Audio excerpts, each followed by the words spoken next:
ORR exit 14-15 చాలా change అవుతుంది, ఇంకా చాలా చేంజ్ కాబోతుంది. ఎందుకో నేను చెప్తారండి. Bullet train hub approximately 650 acres ల proposed hub, 3 bullet train corridors, Hyderabad future ని మార్చేసే బిగ్గెస్ట్ ఇన్ఫ్రాస్ట్రక్చర్ స్టోరీ ఇక్కడ నుంచి స్టార్ట్ అయింది. నేను బుల్లెట్ ట్రైన్ గురించి కాదు, బుల్లెట్ ట్రైన్ హబ్ గురించి మాట్లాడుతున్నాను. డిఫరెన్స్ అర్థమవుతుందా? ఇది ఒక ట్రైన్ మాత్రమే కాదు, ఇండియాలో 3 మేజర్ సిటీస్ ని కనెక్ట్ చేసి హై స్పీడ్ రైల్ నెట్వర్క్ కి హైదరాబాద్ ని సెంటర్ గా మార్చేసే హబ్ ఇది. ఫ్యూచర్ లో ఫ్లైట్ మిస్ అయినా లేదా ఫ్లైట్ కన్నా ఒక గంట సేపు ఎక్కువ జర్నీ అయినా సరే అనుకుంటే బుల్లెట్ ట్రైన్ లని ఆ సిటీకి వెళ్ళిపోవచ్చు. ఈ హబ్ 3 మేజర్ కారిడార్స్ ని కనెక్ట్ చేస్తుంది. హైదరాబాద్ నుంచి బెంగళూరుకి, హైదరాబాద్ నుంచి చెన్నైకి, హైదరాబాద్ నుంచి ముంబైకి, శంషాబాద్ నుంచి ఫ్యూచర్ సిటీ మున్ననూరు వైపు వెళ్లి బెంగళూరుని కనెక్ట్ చేస్తుంది. శంషాబాద్ నుంచి ఫ్యూచర్ సిటీ నాగార్జున సాగర్ మీదుగా చెన్నైని కనెక్ట్ చేస్తుంది. శంషాబాద్ నుంచి జైరాబాద్, సోలాపూర్, పూణే, ముంబైని కనెక్ట్ చేస్తుంది. ప్రస్తుతం ఈ project alignment, approvals, land acquisition stage లోనే ఉంది. కన్స్ట్రక్షన్ ఇంకా స్టార్ట్ కాలేదు. ఈ కనిపిస్తున్న మ్యాప్ చూసిరుగా, దీన్ని బట్టి marking white and red colour లో వేస్తుంది. ORR, airport, green field, future city. ఇప్పుడు బుల్లెట్ ట్రైన్ హబ్ ఇంకెంతగానో ఆలోచిస్తారు. చిన్నదో పెద్దదో ఇప్పుడే ఒక ప్రాపర్టీ.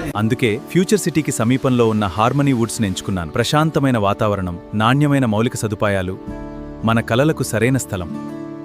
అందుకే ఈరోజే సైట్కొచ్చి మా పిల్లల భవిష్యత్తు కోసం ఒక అడుగు వేశాం.